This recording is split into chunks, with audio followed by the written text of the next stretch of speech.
Hello, everybody, and a happy 12 o'clock noon for you here at Chatham Heights Baptist Church. We are back for our midweek Bible study, and hope and pray you're having a good week thus far. Starting to feel and act a little more like fall.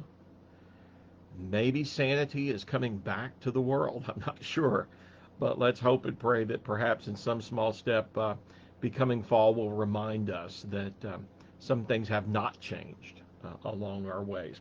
We are going to take a look again today at the Pentateuch and still in the book of Genesis as we're kind of following the teaching guide of Dr. Page Kelly, who I had at Southern Seminary in his study Journey to the Land of Promise. When we left last week, we left talking about Jacob, and we were talking about those lion eyes of Jacob and all the things that happened to him and all the different things that took place in his life and through a lot of his own misdeeds and misdoings along the way. And we talked about his marriage, and we talked about how he found a father-in-law who was every bit as conniving as he was when he thought he was marrying the love of his life in Rachel, and come to find out after the honeymoon night, it was Leah, her older sister, and Laban had pulled a fast one on him. But you kind of felt like what goes around comes around somewhat for Jacob. And then, of course, he worked 7 more years to get the love of his life. And then even after that, he seems to be stuck in that place, and Laban seems to be milking more and more out of him, even though he has, grown quite a lot of wealth and a lot of servants and things. He is still under the heel of his father-in-law Laban, and he eventually decides to sneak away and does, taking with him a lot of Laban's stuff as well as his own along the way. And then we came to chapters 32 and 33 that tell my favorite part of Jacob's story. It's not the ladder. We are climbing Jacob's ladder thing, which happens after he flees Esau, his brother, who's out to kill him. And God reminds him of his presence with him, even in the midst of going to a foreign place and hiding out there at Laban's household. But instead, I've always been intrigued with the story in the 32nd and 33rd chapter. Because Jacob has now left Laban, he is now heading back to the land of promise, and he is taking everything with him.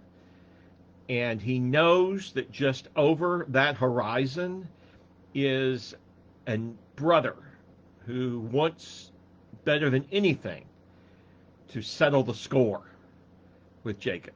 And Jacob is afraid, and he knows it. In fact,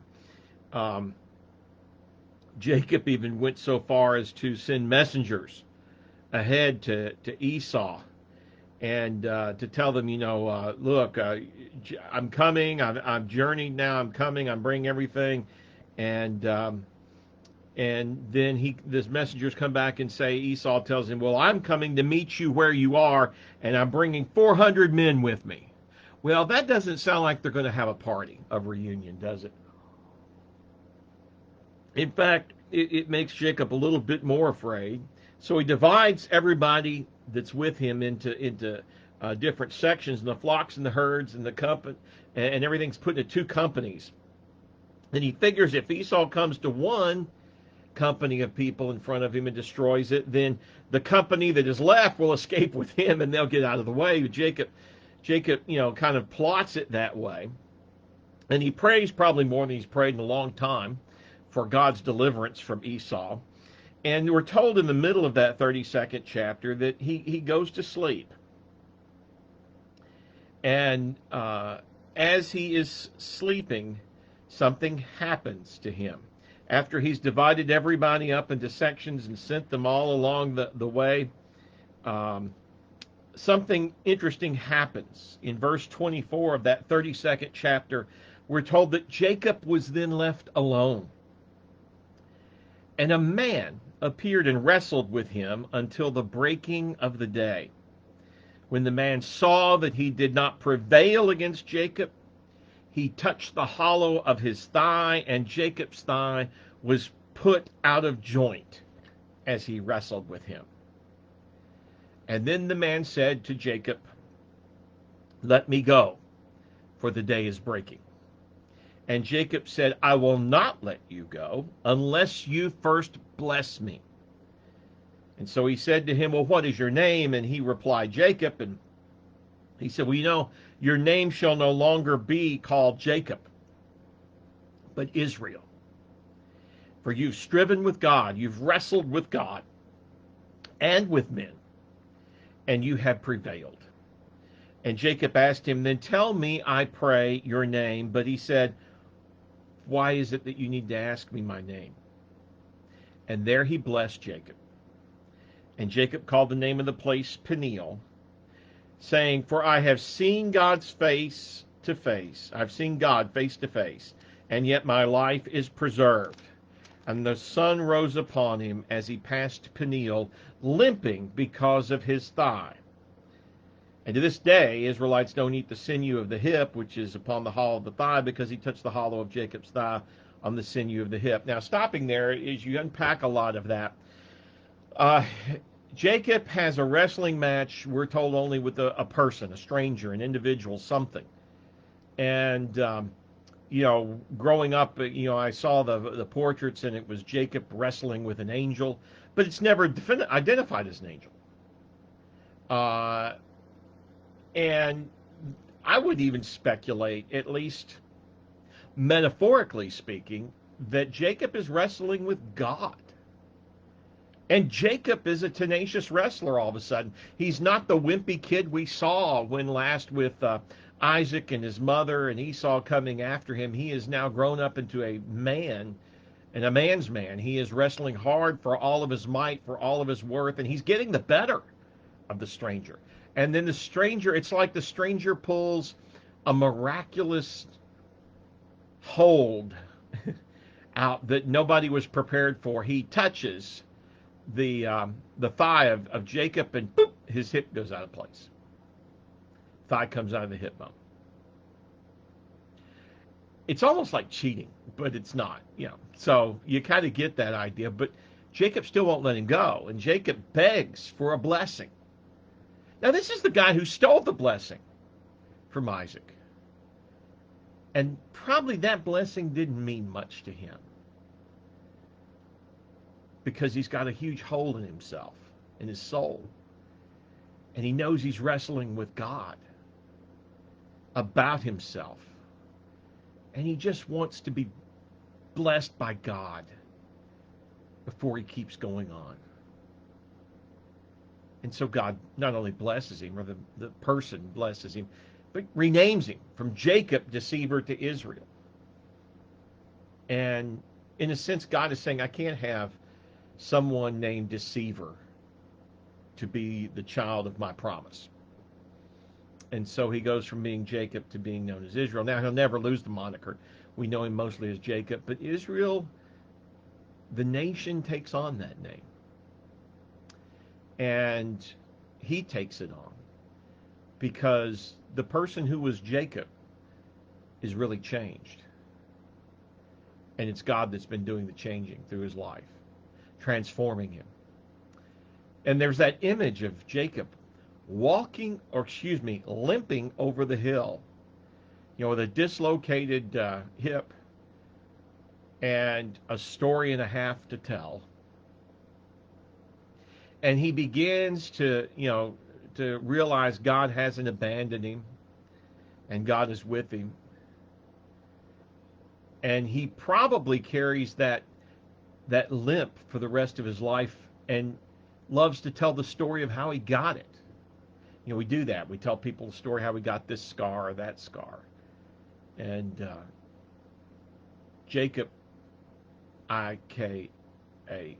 Israel, decides that he wants to tell that story of redemption all the time. And so he keeps it. Now, if that were the end of the story, that would be pretty awesome.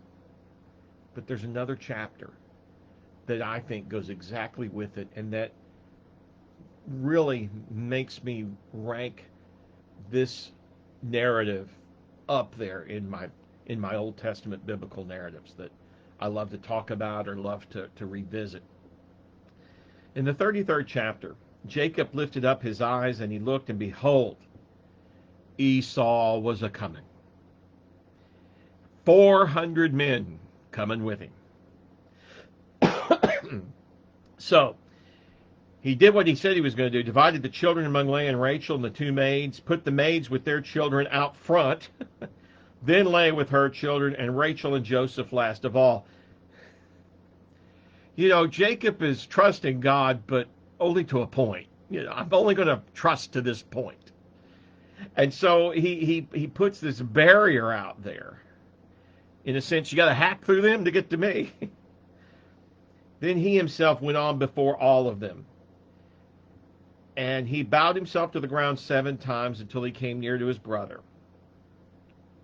Esau, we're told, runs out to meet him. And, you know, I don't know about you, but that's not an image I would be looking for if I was Jacob.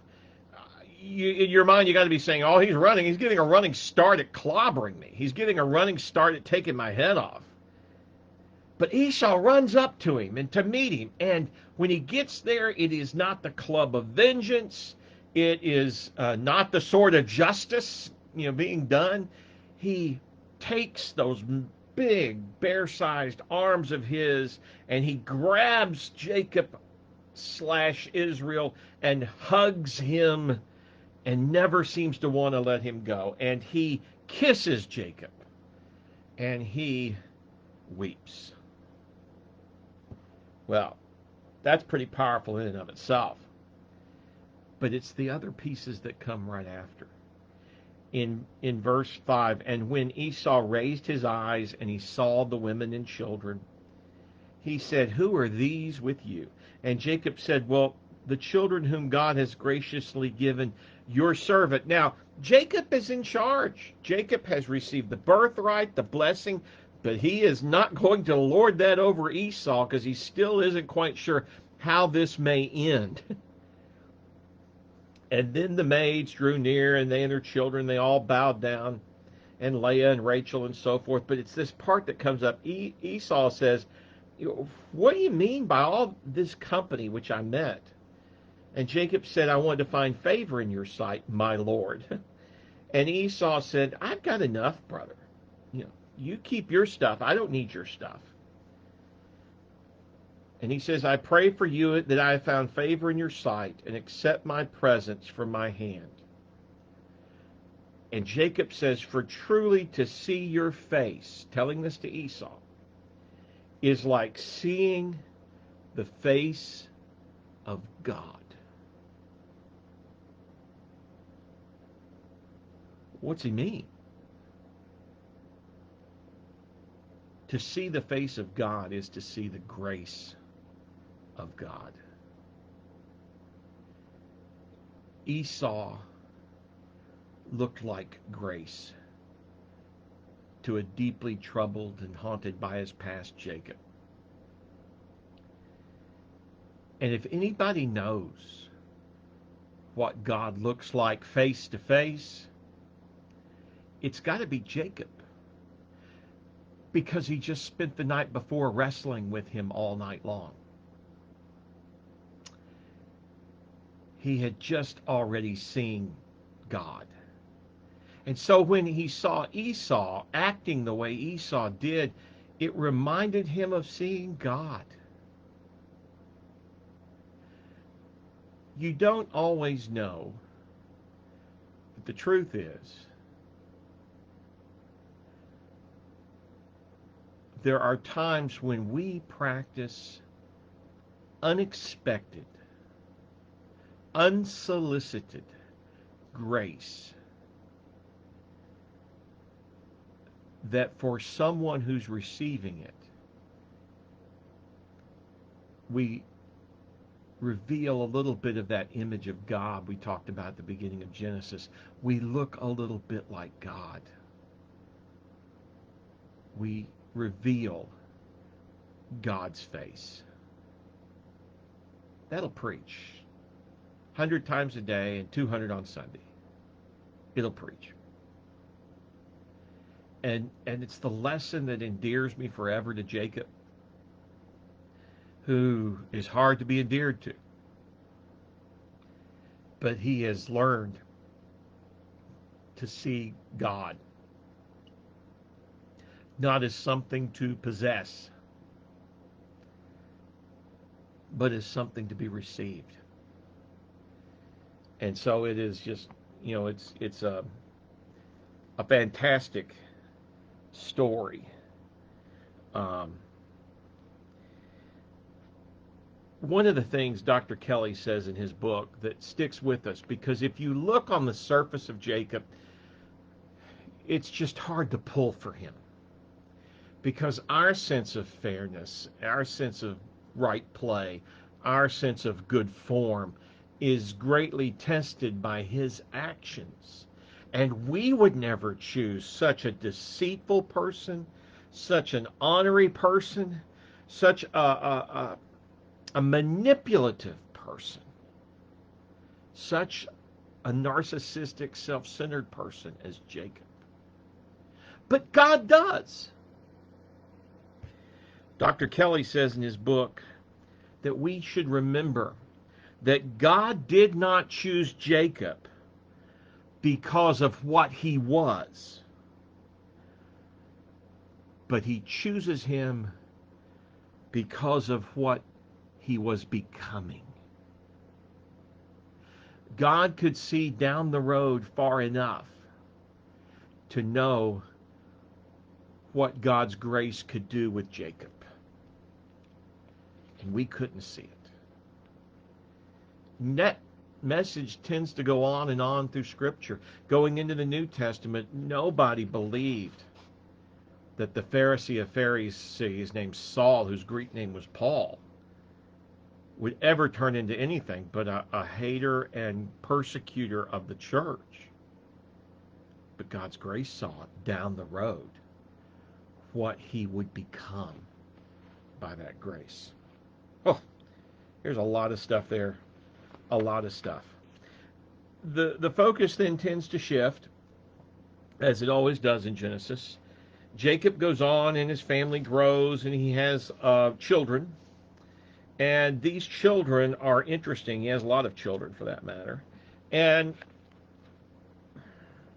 he begins, we begin to meet in the 37th chapter a young one of that group whose name was Joseph. In fact, what we're told in the beginning of that is that Jacob loved Joseph more than any of the others of his children, because we're told he was the son of his old age. And so the result was he made him a very long robe with sleeves. And when his brothers saw that their dad loved him more than them, there was a lot of enmity that grew. And it happens. It also doesn't help that Joseph does some of the stuff Joseph does. In fact, we're told in verse 5, Joseph has a dream, and when he told it to his brothers, they only hated him more, because the dream was that we were binding sheaves in the field, and my sheaf arose and stood upright, and all of your sheaves gathered around it. And remember, they're all pretty much older than him, and they bowed down to my sheaf. Well, how do you think that would play in your family? Yeah, it's what I thought. Doesn't play well. And there is perhaps naivete on Joseph's part. Perhaps also a youthful, what I would call prize pig at the county fair feeling of haughtiness that he doesn't realize is coming across the way he does, because he's so full of himself. But it goes on, and so the result, and even his father says, you can't be saying those things. He keeps doing it. And then there comes this time when Joseph goes out to see his brothers, and as he's coming, the brothers all say to each other, here he comes again, and I am up to here with that stuff of his, with those dreams and the way he just prances around in that coat and the way he thinks he's better than all of us. I've had enough. We're going to kill him. We're going to kill him. And so they decide, well, we're going to kill him and throw him into one of the pits. And then we'll make up a story about how he died. Now, Reuben heard this. And he said, no, look, we can't kill him. I want to beat him up as much as you do. But, let's just do this. Let's just teach him a lesson. And so when he showed up, they beat him up. They stripped the robe off of him, the long robe with the sleeves that he wore all the time, and they took him and they threw him into a pit that they had. It was an empty well, no water in it. And they sat down and they started eating what he brought them. And while they were eating, a caravan of people, Ishmaelites, we're told, coming from Gilead, have with them in their caravan, gum, balm, myrrh, and they're on their way down to Egypt. And Judah says to his brothers, what profit is in it for us if we just kill him? Come, let's do something better than that. Let's sell him. Let's sell him for what we can get for him. And sure enough, that's what happens. They sell Joseph. And when Reuben returned, he saw Joseph was not in the pit, and he couldn't believe what happened. And of course, the boys all conjure up a story. They kill an animal, dip blood all over it, and say it's Joseph's blood. What will the old man know differently prior to DNA testing? And so that's kind of the end of their story for a while, and Joseph's story gets picked up. Joseph, finds his way as a slave into Egypt. And a lot of things happen to him while he's there. Of course, Joseph is taken in chapter 39 to Potiphar, an officer of Pharaoh, captain of the guard, Egyptian. And the Lord was with Joseph, and Joseph was the best slave Potiphar ever had. He put him in charge of things. He invested responsibility in him. And everybody could see Joseph had talent. And so everything was going great until, of course, we know what happens. Potiphar's wife kind of takes a shine for him, wants to get him into the boudoir. And when he refuses, because he feels that would be betraying God's plan for his life, she makes up a story that he came at her and attacked her. And it seems that Potiphar doesn't really believe it, but what choice does he have? He's married to her. He's the master. He's a man of position. And you don't just take the word of a slave over the word of an Egyptian. And so he took him and had him arrested and put into the dungeon. And of course, Joseph spends even more time in that dungeon. And a lot of things happen to there. He becomes the great dream interpreter in the dungeon, telling one of the prisoners that his dream meant that he did not have long to live, and sure enough, he didn't. And another one, he said, you're going to get out of here, and you're going to be put in a special place in Pharaoh's house, and you're going to be blessed in a great way. And sure enough, that's exactly what happened. And it seems like Joseph has changed from where we met him a few chapters before, and now look at him. In fact, they're kind of, Dr. Kelly says there's 4 kind of indicators that Joseph has emotionally and spiritually matured. The first one, he said, is there seems to be a proper balance that wasn't there before in Joseph's character. A balance between being dependent on God and independent in the sense that he is going to do all he can because God has placed him there.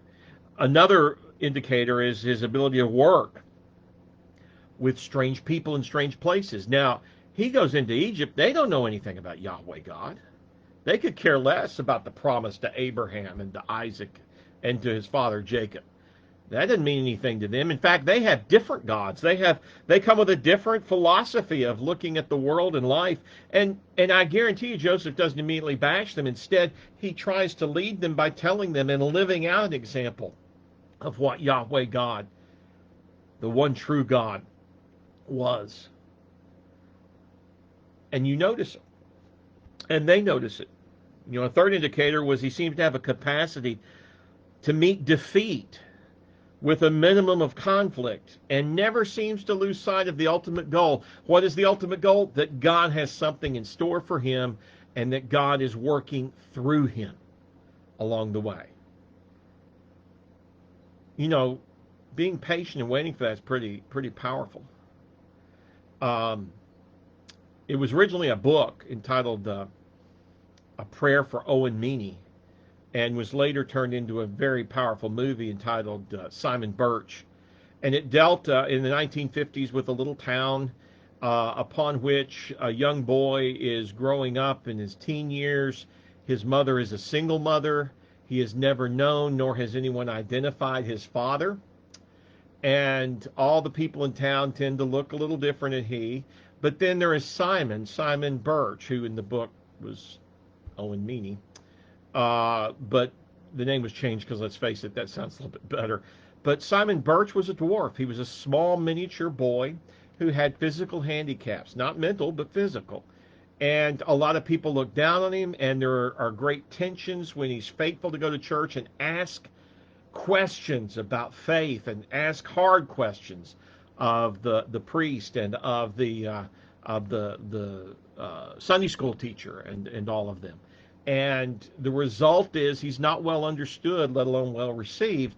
But Simon always tells them he has a destiny. God has something great in store for him. Even the priest tries to tell him that, you know, Simon, you just have to realize that sometimes, you know, you're not right in believing that God has something for everybody.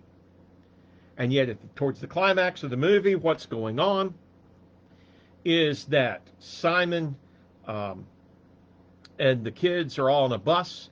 It goes off a winter frozen road into a lake, and they're stuck in the bus as it's sinking. And his good friend gets some of them, is trying to get them to calm down, the smaller kids. They won't, because it's just panic time. But Simon Birch stands up, though he's diminutive, he is as old as his friend. He looks their size, and so they listen to him because he reminds them of them. And he calms them down, and he gets as many out the door as he can. When the door cannot be opened any longer because of the water pressure, he gets them out the windows, and then he eventually gets them out, all of them. But the result is that Simon has been in the water too long, and with his own physical maladies, his lungs have developed too much fluid, and pneumonia sets in. But at his deathbed moment with his best friend, Simon says, see, you know, God made me this way for a reason. They wouldn't have listened to you, but they listened to me because I looked like them. And I was just the right size to get them and myself through the window. So Joseph develops in him, in the story in Genesis, a sense of my ultimate game is that God has got something in store for me, something in mind for me. And then the fourth kind of indicator of his growth is that he has this resolute determination that he puts others ahead of himself, and he becomes very unselfish in himself. He was very arrogant and probably very narcissistic as a young person that we saw earlier, but now in Egypt he's the opposite. He is putting everyone else before himself. And of course he's left there, and we know what happens. He's forgotten all about it till the one guy who remembers him. The Pharaoh has a dream that no one can interpret. The guy says to Pharaoh, I was in prison with a guy that could interpret dreams. Why don't you give him a try? And of course Joseph interprets the dream, and things go very well.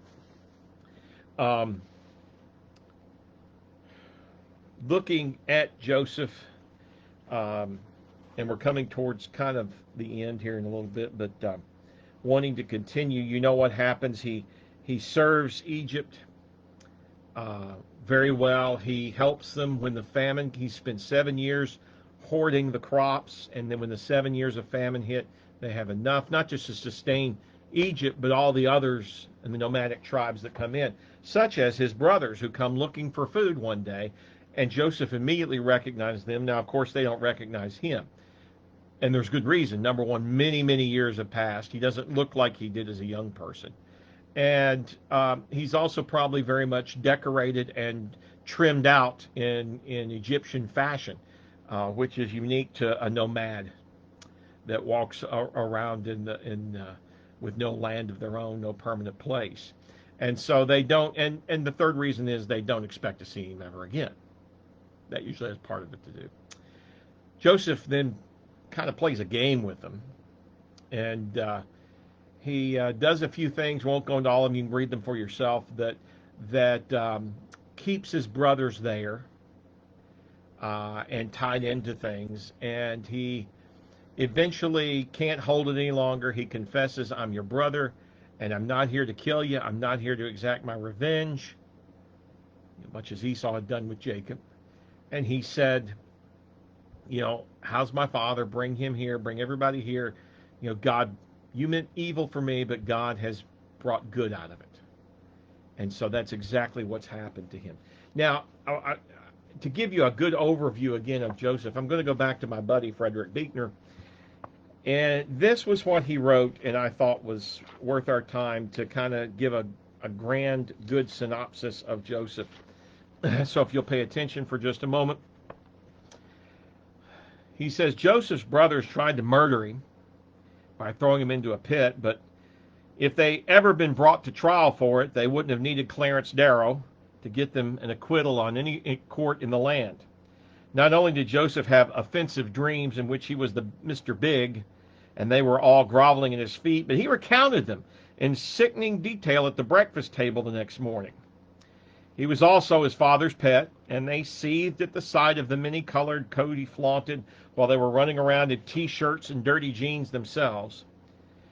So after tossing Joseph into the pit, the brothers decided to tell Jacob, their father, that this fair-haired boy of his had had a fatal tangle with bobcats.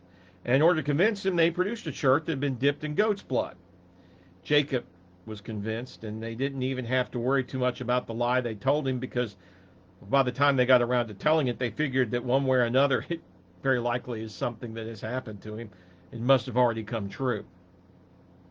But unknown to them, however, Joseph was rescued from the pit by some traveling salesmen who happened to be passing by and eventually wound up as a slave in Egypt, where he was bought by an army man by the name of Potiphar. He got into trouble over an embarrassing misunderstanding when Potiphar's prehensile wife, and did some time in jail for it as a result. But Pharaoh got wind of the fact he was big on dream interpretations and had him sprung to see what he could do with a couple of wild ones he had had himself. When Joseph passed with flying colors, Pharaoh promoted him to be the head of the Department of Agriculture and eventually his right-hand man. Now, years later, Joseph's brothers, who had long since succeeded in putting him out of their minds, turned up in Egypt too, looking for something to eat because, well, they were having a famine back home. Joseph knew who they were right off, but because he was wearing his fancy uniform and speaking Egyptian, they didn't really recognize him. Joseph couldn't resist getting a little of his own back for a while. He pretended he thought they were spies, gave them some grain to take home, but made one of them stay behind as a hostage. Then he planted some silverware in their luggage and accused them of copying it. But though with part of himself he was presumably getting a kick out of all this, much as the old Joseph would have, with another part he was so moved and pleased to be back in touch with his own flesh and blood after so long that every once in a while he had to get out of the room in a hurry so they wouldn't see how choked up he was and discover his true identity. Finally, Joseph had had enough. He had told them who he was, and they all fell into each other's arms and wept, and he invited them to come to live with him in Egypt. Bring old Jacob along with him too, who was so delighted to find Joseph alive after all these years that Jacob didn't seem too upset about the trick that had been played on him with the bloody shirt. The real moment of truth came, however, when Jacob finally died. Generous and forgiving as Joseph had been, his brothers couldn't avoid the nasty suspicion that once the old man wasn't around anymore to put in a good word for them, Joseph might start thinking again about what it felt like and when they tossed him into the pit and decided to pay them back as they deserved. So they all went to see him and they fell down on their knees and they begged for his pardon. And Joseph's answer rings out like a bell. Don't be scared. Of course you're pardoned. Do you think I'm God to grovel before me like that? Buechner says, in the old days, of course, God was just who he'd rather suspected he was. The dreams where they groveled were his all-time favorites to tell, almost as much as it is the story of how Israel was saved from famine and extinction. It's the story of how Joseph was saved as a human being. It would be interesting to know which of the two achievements cost God the greater effort and which one he was most proud of. Joseph is a wonderful story to us, particularly these days. But as great as his story is, he is not the child of the promise. Abraham to Isaac to Jacob, but the child of the promise is Judah. And we are going to get into Judah next week and finish out Genesis to then go to Exodus. But if you like soap operas, Judah's going to give you a soap opera with a daughter-in-law named Tamar. And I think you need to make sure the kids aren't, no, I'm just kidding, won't be quite that in front of you, but the story is extremely honest and extremely seedy in some ways. So, but I believe you got to look at the whole word to discover a lot about the word. So I hope that you can join us next Wednesday when we once again get into things. A reminder that this Sunday, in our worship time together at 10 o'clock, I'm going to be preaching from Exodus, from the 32nd chapter, and going to be talking about fidelity versus infidelity. I also want to let you all in on a little thing as well, and that is that Sunday I'm going to be the Flash, the cartoon character. The reason I say that is because Dr. Libby Grammer at First Baptist Martinsville is going on vacation, and she talked with me about, was there any way I could cover for her? And I was like, well, I suppose, and it kind of intrigued me. So long and short of it is this: at First Baptist Martinsville, they have a 9 o'clock service that's outside, outdoors, on the lawn and on the area right outside the front of the church. And it's kind of a condensed service and a very informal, laid-back service. I will be doing that service at 9 o'clock, and then as soon as we're concluded there, I'll be hopping in my car, driving back here, and I'll be leading our worship service here at Chatham Heights at 10 o'clock. And then, when that is finished, I need to go back into the car and drive back across to Starling Avenue, and I'm going to be doing the 11 o'clock traditional service at First Martinsville inside. So then I got deacons meeting at 6 o'clock. So Sunday's going to be a great day. So you might want to pray for my energy on Sunday along the way. Let us remember in prayer a lot of people, a lot of things that are going on. Continue to remember Ann Martin, if you will, and the loss of her sister last week. If I recall correctly, Monday, I think there was a private interment for the family. But continue to remember Ann, if you will, and of course Tyler Martin as well. Also, if you would remember, some Mary Dove, who's been having a series of tests and trying to conclude what's going on with her leg and with her feet and everything. So please remember her. Continue to remember Mary Higgins and Bob McKinney and Charles Stultz, all of them going through different crises of health. Remember Peggy Harris, Lewis's wife. She had a heart catheterization Monday. And what they discovered in the heart cath was she did have an old stent that had become completely blocked. But over time, her heart had created a bypass that was healthy and fine around it. So they did not have to do anything else, and they don't have to go in and do a bypass. God's healing mechanisms had already done that for her. But they are going to continue some tests and look to see if she needs a defibrillator along with her pacemaker to keep her heart going in the right rhythm and pace and the way it needs to be.